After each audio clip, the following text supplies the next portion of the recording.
Assalamualaikum warahmatullahi wabarakatuh.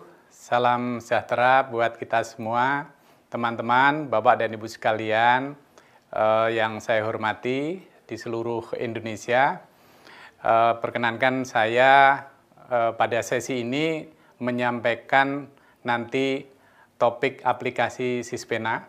Nama saya Budi Susetio, anggota BAN SM. Pada sesi ini saya akan menyampaikan tentang aplikasi Sispena yang kami sebut dengan 2020. Nah, Bapak dan Ibu sekalian, pada pelatihan ini kita akan memiliki 3 tujuan. Ya, tujuan pertama adalah agar supaya Bapak dan Ibu sekalian memahami mengenai apa itu Sispena 2020. Itu yang pertama. Kemudian tujuan dari pelatihan ini yang kedua adalah Bapak dan Ibu sekalian nanti memiliki keterampilan menggunakan Sispena 2020 dan yang ketiga memiliki keterampilan dalam menyampaikan materi aplikasi Sispena kepada para asesor yang nanti akan mengikuti pelatihan asesor di waktu yang sudah akan kami tentukan. Nah, Bapak dan Ibu sekalian, tentu saja di dalam Sispena yang baru ini ada perbedaan-perbedaan dengan Sispena yang lama ya. Saya akan menjelaskan terlebih dahulu bagannya, kira-kira perbedaannya apa dibandingkan dengan Sispena yang lama. Saya akan memulai Bapak dan Ibu sekalian memperkenalkan apa itu yang disebut dengan dashboard monitoring BAN SM. Ini sesuatu istilah yang baru atau barang baru buat kita semua, buat Bapak dan Ibu sekalian, buat para asesor, dan juga buat sekolah dan madrasah. Nah, Bapak dan Ibu sekalian, nanti Sispena ini ada salah satu bagian yang nanti akan menjadi suatu sumber data ya, yang kita ambil dari dashboard monitoring. Nah, apa itu nanti dashboard monitoring akan saya jelaskan pada slide berikutnya.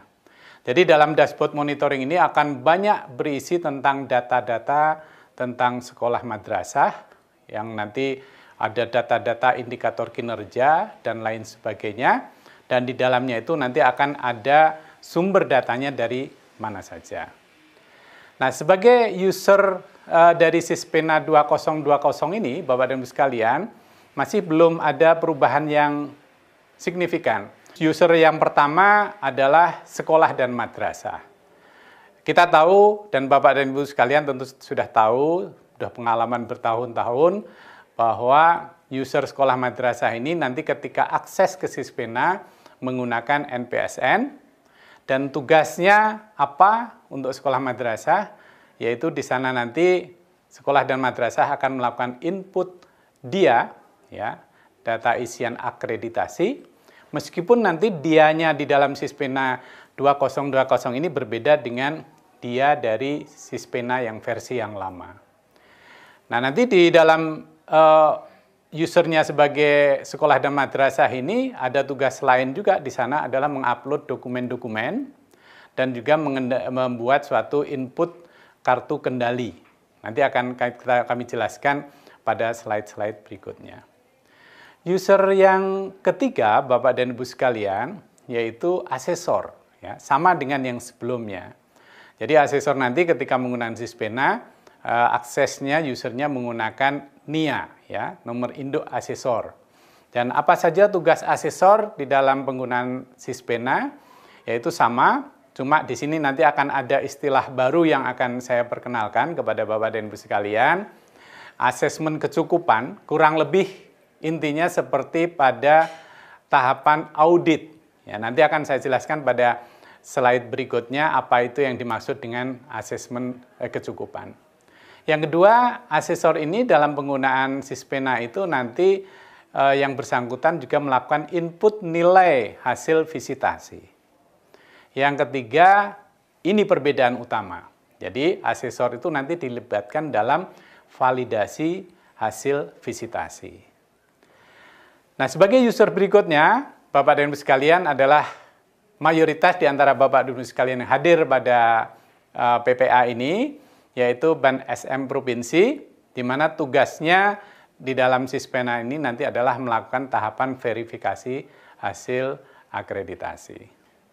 Nah, Bapak dan Ibu sekalian, untuk Ban SM di sini nanti akan menggunakan Sispena untuk pleno, ya, pleno penetapan, kemudian pengumuman, termasuk setelah itu diakhiri dengan penerbitan e-sertifikat. Dan yang terakhir, Bapak dan Ibu sekalian, setelah semua proses ini selesai, nanti Sispena akan juga menjadi suatu media untuk memberikan informasi hasil akreditasi itu kepada masyarakat umum. Nah, Bapak dan Ibu sekalian, seperti yang tadi saya katakan pada bagian sebelumnya, akan saya jelaskan masing-masing, yaitu apa yang disebut dengan dashboard monitoring. Yang pertama, Bapak dan Ibu sekalian, ingin saya perkenalkan apa sih sebetulnya dashboard monitoring akreditasi ini. Ini sesuatu hal yang baru, di mana Bapak dan Ibu sekalian sudah dijelaskan pada sesi-sesi sebelumnya bahwa pada tahun ini Ban SM melakukan suatu reformasi akreditasi. Nah, salah satu dari reformasi akreditasi itu adalah adanya dashboard monitoring akreditasi. Nah, apa itu dashboard monitoring akreditasi itu? Yang pertama, Bapak dan Ibu sekalian, dashboard monitoring akreditasi ini sebetulnya bahasa singkatnya adalah suatu sistem. Suatu sistem untuk mendeteksi kinerja sekolah madrasah. Nah, untuk apa saja pendeteksian ini, Bapak dan Ibu sekalian? Ini nanti akan saya jelaskan bahwa salah satu dari fungsi sistem untuk mendeteksi kinerja sekolah madrasah ini adalah nanti akan digunakan untuk penetapan sekolah madrasah mana saja yang akan mendapatkan perpanjangan sertifikat secara otomatis, ya. Jadi kemungkinan besar nanti banyak sekolah madrasah setelah dilakukan pendeteksian melalui dashboard monitoring ini tidak perlu lagi divisitasi ulang, tetapi langsung kami perpanjang sertifikatnya karena kami didukung dengan data-data yang cukup valid dan akurat untuk mendeteksi bagaimana kinerja sekolah dan madrasah. Nah, selain daripada itu, dashboard ini juga nanti akan memberikan sinyal, ya, kepada kita sekolah madrasah mana yang nanti berdasarkan deteksi kemungkinan kinerjanya meningkat atau menurun. Nah, kalau meningkat atau menurun, nah barangkali kita di sana baru melakukan suatu kegiatan lanjutan, yaitu visitasi ke sekolah. Sehingga dari dashboard ini nanti keluar juga daftar sekolah madrasah yang menjadi sasaran dari akreditasi. Nah, Bapak dan Ibu sekalian, dashboard monitoring ini nanti kinerja-kinerja sekolah dan madrasah itu tidak diinput lagi oleh sekolah. Kita tidak meminta sekolah madrasah menginput data-data baru ke dalam dashboard. Kami tidak ingin membebani sekolah madrasah untuk melakukan inputting data baru. Kami akan menggunakan data-data yang sudah secara rutin dikumpulkan oleh sekolah madrasah kepada suatu sistem yang sudah berjalan di Kemdikbud dan juga di Kemenak. Yaitu antara lain yang sistem yang sudah berjalan, misalnya Dapodik. Nanti akan ada survei karakter. Kemudian ada lagi survei lingkungan belajar. Kemudian bisa jadi dari EMIS, bisa jadi dari simpatika, dan lain sebagainya, yang menurut kami nanti bahwa sumber-sumber data itu akan memberikan informasi kepada dashboard, suatu indikator-indikator yang sangat penting yang bisa untuk mendeteksi kinerja sekolah dan madrasah. Nah, sumber data ini nanti dari dashboard itu akan juga digunakan untuk Sispena. Jadi Sispena nanti akan kemungkinan menarik data dari dashboard yang akan diinformasikan kepada asesor atau kepada publik atau pengambil kebijakan agar supaya nanti data-data yang diberikan itu yang berasal dari dashboard itu memberikan suatu dampak yang positif terhadap perbaikan mutu pendidikan. Dan termasuk diantaranya adalah website Ban SM juga akan mengambil data-data penting dari dashboard monitoring. Nah, Bapak dan Ibu sekalian, perlu diketahui dan perlu kami informasikan bahwa dashboard monitoring ini adalah ide dari Ban SM dan juga dikembangkan oleh BANSM dan di-maintain oleh BANSM. Dan nanti untuk selanjutnya kalau ada perbaikan-perbaikan selama beberapa tahun ke depan juga akan dilakukan oleh BANSM. Nah, Bapak dan Ibu sekalian, selanjutnya mari kita lihat bagaimana user sekolah madrasah sebagai usernya Sispena 2020. Apa saja yang akan dilakukan oleh sekolah madrasah dan kurang lebih apa perbedaannya antara Sispena 2020 ini dengan Sispena yang lama. Yang pertama, tentu saja ada beberapa bagian yang sama, ya. Misalnya, bagaimana sekolah dan madrasah ini melakukan login ke dalam Sispena. Ini tidak ada perubahan, Bapak dan Ibu sekalian.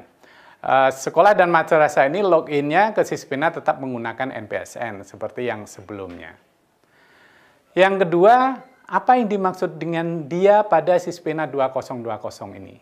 Nah, ingat Bapak dan Ibu sekalian, pada Sispena yang lama, pada saat sekolah mengisi dia, itu banyak sekali data-data yang harus diisi oleh sekolah sebagai compliance, dan sebagian data itu adalah diambil dari Dapodik. Tapi karena sekarang IASP 2020 ini lebih fokus kepada penilaian kinerja, di mana asesor lebih banyak memperoleh datanya dari visitasi, melalui observasi, melalui asesmen terhadap dokumen, melalui wawancara, dan melalui FGD, melalui angket, maka dia untuk Sispena yang baru ini, sekolah dan madrasah itu mengisi dan memilih butir-butir dari setiap, jawaban dari setiap butir itu ke dalam dia berdasarkan evaluasi diri sekolah dan madrasah. Ya, jadi data-data pendukungnya itu nanti tidak sebanyak seperti pada dia yang lama, data kuantitatifnya.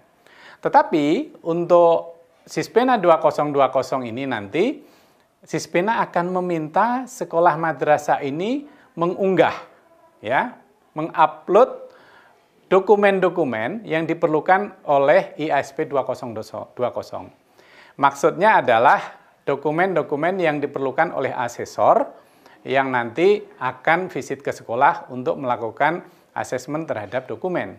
Nah, dokumen ini diharapkan diupload di Sispena agar supaya apa, Bapak dan Ibu sekalian, agar supaya nanti asesor-asesor itu sebelum visit ke sekolah madrasah, mereka sudah bisa mempelajari dokumen-dokumen yang ada di sekolah. Tidak perlu pada saat visitasi baru mencari-cari dokumen. Jadi dokumen-dokumen itu sudah bisa dipelajari oleh para asesor sebelum asesor itu berkunjung ke sekolah. Nah, namun Bapak dan Ibu sekalian perlu diingat bahwa besarnya file yang diupload oleh sekolah madrasah ini tentu saja kita atur, tidak boleh sembarangan. Misalnya ada suatu dokumen yang terdiri dari 10 halaman, ya jangan dibuat menjadi 10 file. Kita mengharapkan satu dokumen itu berisi satu file. Ya, penamaannya nanti akan kami atur. Jadi nanti akan ada suatu pilihan-pilihan, misalnya silahkan upload RKAS, ya, silahkan upload RPS. Nanti tinggal sekolah madrasah memilih sedang mau mengupload file apa. Harapan kami satu dokumen ini jangan terlalu besar filenya. Ya, mudah-mudahan maksimum 2 MB itu sudah bisa mewakili satu dokumen. Nah, berapa jumlahnya dokumen yang akan diupload, nanti nunggu saja Bapak dan Ibu sekalian daftarnya, apa saja dokumen-dokumen yang perlu diupload oleh sekolah madrasah. Nah, fungsi lain user sekolah madrasah ini dalam Sispena 2020 itu sama dengan Sispena yang lama, yaitu mengirim kartu kendali, ya. Jadi setelah asesor melaksanakan visitasi dan mengisi penilaian, maka sekolah madrasah ini wajib mengisi kartu kendali. Seperti yang lama, sama. Ini untuk memastikan bahwa visitasi atau akreditasi yang dilakukan oleh asesor itu sudah dilakukan di tingkat sekolah. Nah, yang berikutnya Bapak dan Ibu sekalian, ini kunci, ya. Kunci inti dari pelatihan yang Bapak dan Ibu sekalian dilatih dalam PPA ini. Karena Bapak dan Ibu sekalian akan melatih asesor. Jadi beberapa slide berikutnya ini Bapak dan Ibu sekalian mohon dengan sangat untuk fokus, ya. Fokus memahami apa fungsi asesor ini sebagai usernya Sispena 2020 ya. Mari kita lihat Bapak dan sekalian fokus di sini karena Bapak dan sekalian nanti mengajarkan ini kepada para asesor yang akan ikut pelatihan berikutnya ini. Ketika login masih tidak ada perubahan Bapak dan sekalian. Jadi loginnya ke Sispena, para asesor ini tetap sama menggunakan nomor induk asesor atau NIA ya. Nah, Bapak dan sekalian, setelah itu apa? Nah, ini ada perbedaan dengan Sispena yang lama. Nah, kalau di Sispena yang lama, asesor ini setelah login, kemudian fungsi asesornya itu langsung nanti untuk mengisi data-data hasil penilaian visitasi ke dalam Sispena. Dan di sini tidak. Untuk yang IASP 2020, ini ada perubahan suatu mekanisme di mana yang dulu disebut dengan audit, nah kami menyebutnya di sini asesmen kecukupan, ya, itu dilakukan oleh asesor. Jadi asesor nanti ditugaskan oleh BANP, nah Bapak dan Ibu sekalian juga sebagai anggota BANP, nanti menugaskan melakukan mapping siapa saja asesor-asesor yang ditugaskan untuk melakukan asesmen kecukupan terhadap sekolah mana. Jadi Bapak dan sekalian nanti akan di dalam Sispena akan diberi tugas untuk memplot. Misalnya Bapak A nanti melakukan asesmen kecukupan di sekolah negeri 1 misalnya. Nah, itu dilakukan terlebih dahulu. Nah, kalau dulu audit itu full dilakukan oleh BANP, dibantu dengan tim sekretariat dan lain sebagainya. Dan ada yang melibatkan juga barangkali KPA.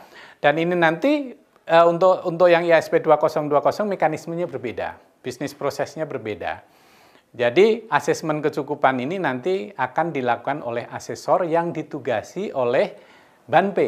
Nah, tapi Bapak dan Ibu sekalian, nanti asesor yang ditugaskan untuk melakukan asesmen terhadap sekolah tersebut adalah asesor yang nanti bertugas visit ke sekolah tersebut atau bertugas melakukan akreditasi di sekolah yang dilakukan asesmen.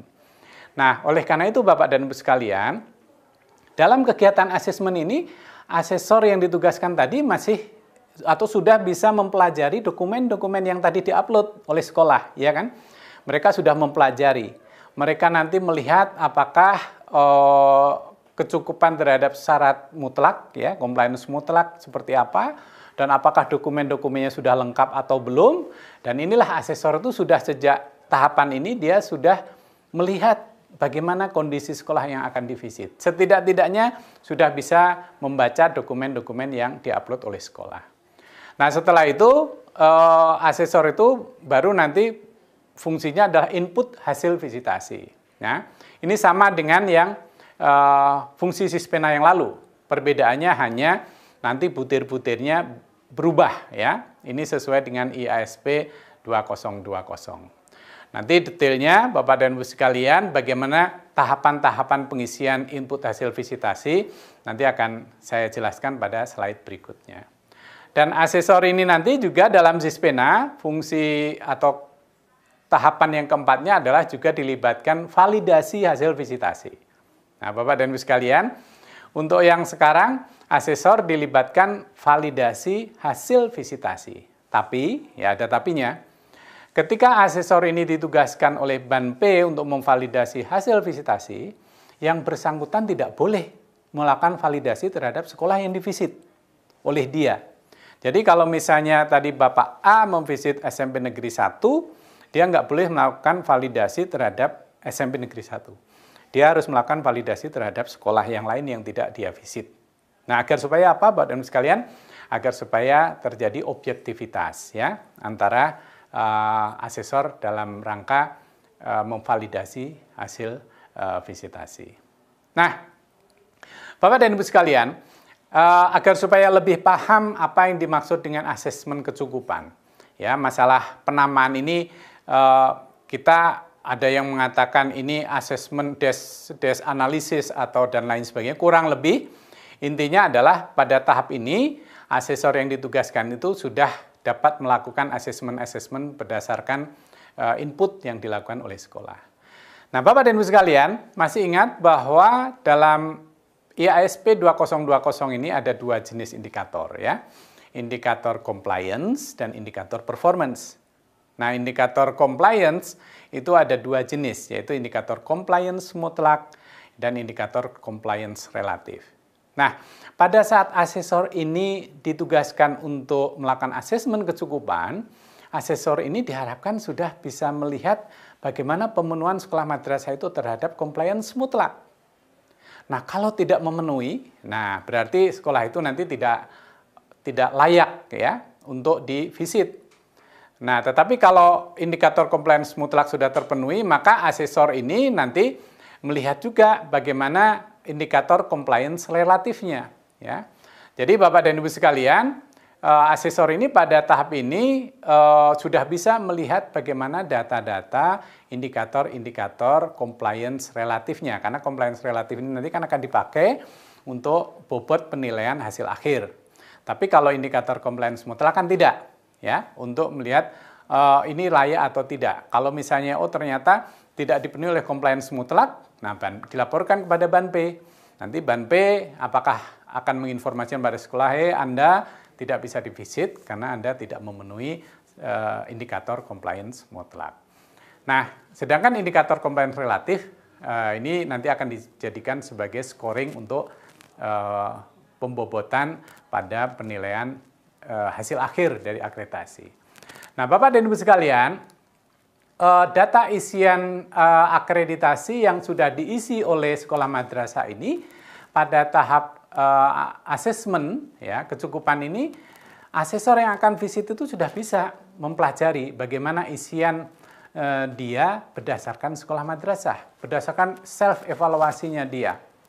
Nah, masalah itu hasilnya pengisian dianya itu adalah valid atau tidak, itu urusan lain. Tetapi sekolah madrasah ini sudah bisa mengisi dia dan asesornya mungkin sudah bisa membandingkan bagaimana ini pengisian dia dengan dokumen-dokumen pendukungnya. Ya.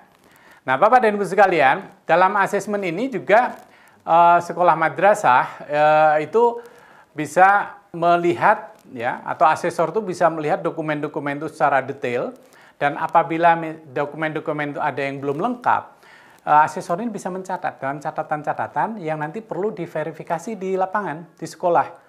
Jadi ketika di sekolah itu nanti bisa saving time ya untuk asesmen dokumen. Jadi sejak asesmen di tahap asesmen ini, asesor sudah bisa mencatat, membuat catatan-catatan kira-kira apa yang nanti perlu saya verifikasi di sekolah atau saya minta konfirmasi ke sekolah. Nah, kemudian pada asesmen kecukupan ini, Bapak dan Ibu sekalian, asesor juga bisa melihat data-data indikator kinerja yang berasal dari dashboard monitoring. Nah, inilah. Jadi kami akan supply beberapa data-data dari dashboard monitoring. Misalnya, jumlah gurunya yang PNS berapa, persentase guru yang S1 berapa, kemudian bagaimana kualifikasi dari kepala laboran, dan beberapa data-data prasarana. Dan itu sudah akan kami sediakan dalam Sispena, agar supaya apa? Agar supaya asesor ini sudah bisa melihat beberapa data-data sekolah sebelum asesor itu visit ke sekolah. Nah, setelah itu Bapak dan Ibu sekalian, dalam Sispena ini fungsi asesor itu adalah juga nanti mengisi setelah selesai melakukan asesmen, asesor nanti akan mengisi berita acara hasil asesmen. Nanti kami sediakan seperti Sispena yang lalu akan ada berita acara, tapi berita acara ini diisi oleh asesor ya, asesor yang sudah ditunjuk oleh Ban P untuk melakukan asesmen terhadap sekolah yang sudah ditugaskan. Nah, nanti setelah itu nanti akan ada mekanisme layak atau tidaknya asesor ini untuk sekolah ini untuk divisit atau tidak.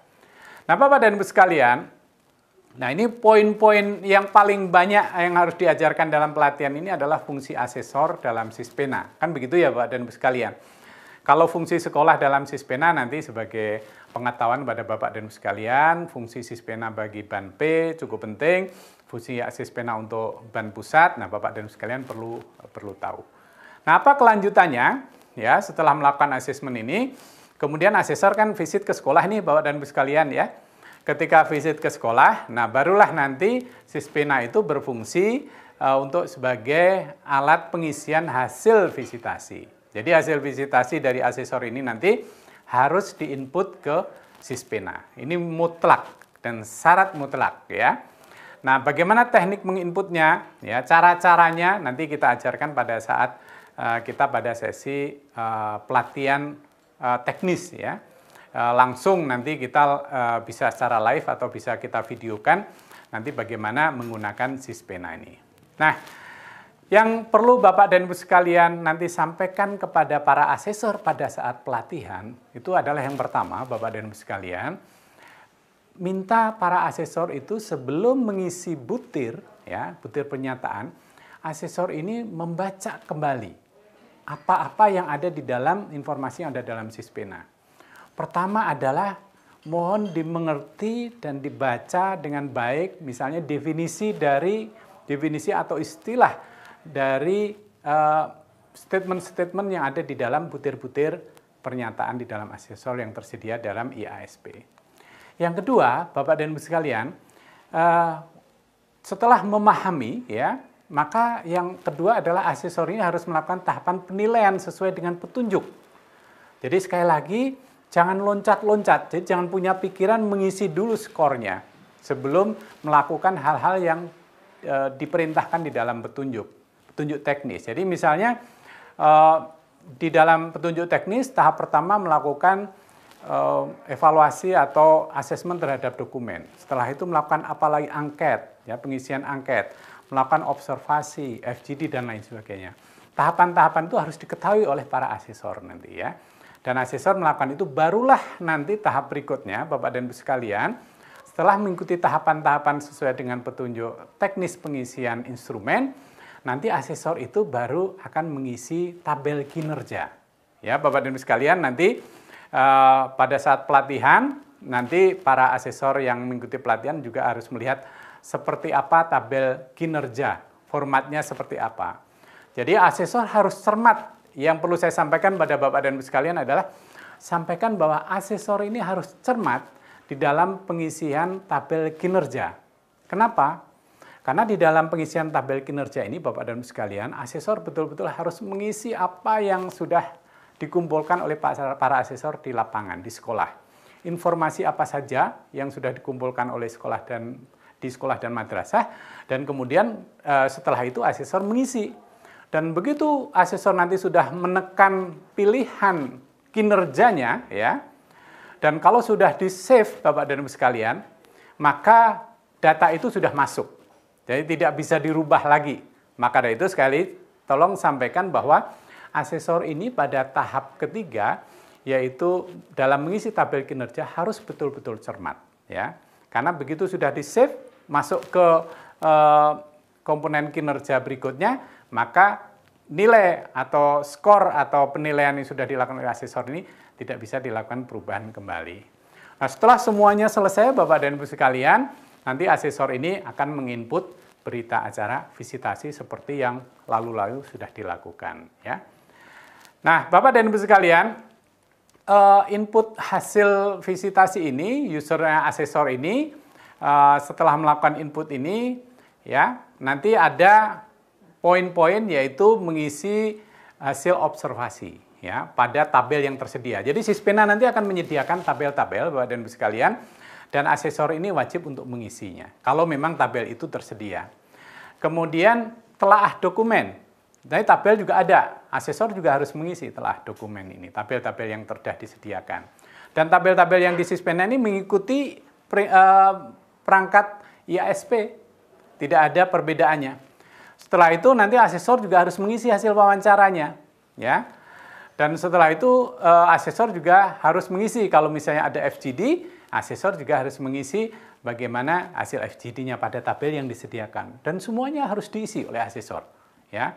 Tidak ada yang kemudian bisa enter dalam keadaan kosong. Nah, Sispena akan dibuat menghindari kekosongan data. Jadi asesor itu mengisi semua informasi yang dikumpulkan. Nah, setelah itulah baru asesor diberikan suatu kewajiban mengisi rangkuman setiap tahapan dalam suatu tabel yang disebut dengan tabel aspek kinerja. Kemudian nanti akan ada perintah sejenis save gitu ya, atau simpan, dan setelah itu nanti asesor itu akan otomatis scoringnya itu nanti akan ada suatu proses perhitungan. Nah, jangan lupa juga Bapak dan Ibu sekalian, salah satu dari reformasi akreditasi ini adalah kami ingin meningkatkan rekomendasi. Jadi Bapak dan Ibu sekalian, ditekankan juga dalam pelatihan ini bahwa asesor itu harus meningkatkan apa rekomendasi yang akan diberikan pada sekolah yang divisit.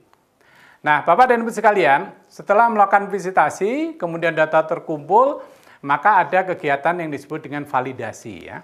Validasi hasil visitasi. Tadi saya katakan bahwa validasi ini sekarang asesor dilibatkan, ya. Jadi asesor melakukan validasi hasil visitasi sekolah dan madrasah yang telah ditetapkan oleh BAN SM Provinsi. Jadi BAN SM Provinsi akan membagi tugas kepada para asesor. Asesor A melakukan validasi di sekolah mana. Tapi aturan mainnya tidak boleh asesor yang visit di sekolah tertentu dia melakukan validasi di sekolah yang sama. Dia harus ditugaskan di sekolah yang lain. Begitu Bapak dan Ibu sekalian. Nah, apa saja yang akan diperiksa pada tahapan validasi ini perlu saya sampaikan pada Bapak dan Ibu sekalian. Satu, ya, hasil penilaian individu asesor, ya. Itu harus divalidasi seperti apa? Apakah benar sudah lengkap atau tidak? Kemudian kesesuaian antara nilai visitasi, nilai dari visitasi dengan rekomendasinya. Aneh enggak gitu ya. Kemudian kelengkapan data pendukung yang diminta oleh Sispena. Jadi kalau ketika validasi ini ternyata Bapak dan Ibu sekalian asesor menemukan adanya ketidaklengkapan, maka asesor yang ditugaskan untuk memvalidasi nanti dapat ya meminta konfirmasi kepada asesor yang melakukan visitasi di sekolah yang dilakukan validasi. Nah, Bapak dan Ibu sekalian, sebagai catatan dari hasil validasi ini yang perlu saya sampaikan kepada Bapak dan Ibu sekalian, kalau menemukan suatu hal yang aneh ya dalam tahapan validasi ini, maka petugas validasi ini boleh melakukan klarifikasi kepada tim asesor yang melakukan visit di sekolah tersebut. Nah, apabila diperlukan, tugas validasi ini dapat melakukan klarifikasi juga langsung ke sekolah. Misalnya, telepon, oh saya ragu ini terhadap hasil visitasi ini. Nah, boleh saja tim validasi ini kemudian meng-cross-check hasilnya ke sekolah madrasah yang bersangkutan. Jadi kira-kira itu Bapak dan Ibu sekalian, bahkan kalau perlu ada rekomendasi untuk dilakukan pengulangan terhadap visitasi, bisa saja tim validasi ini merekomendasikan untuk melakukan tahapan tersebut. Nah, Bapak dan Ibu sekalian, beberapa slide lagi, ini fungsi dari BAN SM Provinsi di dalam Sispena ini, yaitu melakukan verifikasi hasil validasi. Ingat ya Bapak dan Ibu sekalian, ini tidak ada perubahan dari Sispena yang lama. Jadi BAN P melakukan login ke Sispena ini dengan menggunakan akunnya BAN SM Provinsi, dan kemudian ada tim verifikasi yang ditunjuk, di-SK-kan oleh Ketua BAN SM Provinsi, memeriksa semua dokumen, berita acara hasil validasi, dan kemudian setelah itu Bapak dan Ibu sekalian, tim verifikasi memeriksa juga dokumen hasil rekapitulasinya, kemudian melakukan koreksi kalau misalnya ada koreksi ya. Kalau tidak ada, ya berarti pada tahap berikutnya. Nah, setelah itu tim verifikasi ini setelah melihat hasilnya juga mencoba merangkum rekomendasi-rekomendasi yang dibuat oleh para asesor pada tahap sebelumnya. Nah, rekomendasi ini untuk siapa saja? Seperti yang sebelumnya Bapak dan Ibu sekalian dibuat rangkuman berdasarkan jenjang pendidikan, mungkin berdasarkan kabupaten kota, berdasarkan negeri dan swasta, dan lain sebagainya. Nanti setelah itu tim verifikasi seperti yang sebelumnya juga membuat berita acara. Nah, Bapak dan Ibu sekalian, ini bagi kami, ya, bagi BAN SM, ya, apa fungsi atau apa yang kami lakukan kepada Sispena ya, sebagai BAN SM ini. Kalau sebagai BAN SM Provinsi sudah selesai, nah seperti yang diketahui Bapak dan Ibu sekalian, kami melakukan rapat pleno, dan ketika rapat pleno itu untuk mendiskusikan hasil verifikasi dan rekomendasi yang dilakukan oleh BAN SM Provinsi, kami pun menggunakan Sispena. Dan setelah itu, setelah oke, kalau ada yang tidak oke, kita minta klarifikasi. Kalau sudah oke, kami melakukan penetapan hasil akreditasi sesuai dengan pedoman. Jadi penetapan ini belum penetapan final dulu, kita tetapkan dulu hasil pleno, setelah itu kita umumkan, sampai 14 hari tidak ada, nah barulah itu penetapan final dari hasil akreditasi. Nah setelah itu Bapak dan Ibu sekalian, Setelah semuanya tidak ada komplain dan lain sebagainya, Ketua BAN nanti mengeluarkan surat keputusan hasil akreditasi. Nah, setelah itu Bapak dan Ibu sekalian, setelah kita juga membuat rekomendasi, nah BAN SM ini juga menandatangani berita acara, sama dengan di BAN P. Kami juga menandatangani berita acara tentang hasil penetapan ini. Nah, setelah itu dibuatlah yang terakhir e-sertifikat. Ya, Bapak dan Ibu sekalian, kita membuat e-sertifikat seperti yang sebelumnya, kita umumkan, kemudian kalau sudah tidak ada komplain, kemudian kita buat e-sertifikat. Nah, itulah Bapak dan Ibu sekalian yang kami sampaikan pada sesi ini. Mudah-mudahan nanti ketika kami menunjukkan praktek langsung menggunakan aplikasi Sispena, tahapan-tahapan yang saya jelaskan tadi akan lebih clear ya. Menekan-nekan tombolnya. Jadi nanti dalam sesi berikutnya kami akan menunjukkan bagaimana menjalankan ini, klik dan lain sebagainya. Oleh karena itu Bapak dan Ibu sekalian sebagai pelatih asesor, nanti kami harapkan juga harus siap untuk belajar menggunakan Sispena. Karena Bapak dan Ibu sekalian nanti akan menjadi pelatih asesor dan salah satu sesinya adalah untuk mengajarkan bagaimana Sispena 2020. Bapak dan Ibu sekalian, kurang lebih itu yang inti dari Sispena 2020. Oleh karena itu Bapak dan Ibu sekalian, silahkan Anda mengakses channel BAN SM kami untuk mendapatkan informasi mengenai contoh-contoh penggunaannya dan kemudian bagaimana nanti mendapatkan informasi-informasi yang diperoleh dari akreditasi yang akan juga kita sebarluaskan kepada masyarakat. Dukung akreditasi secara transparan, terpercaya, dan profesional.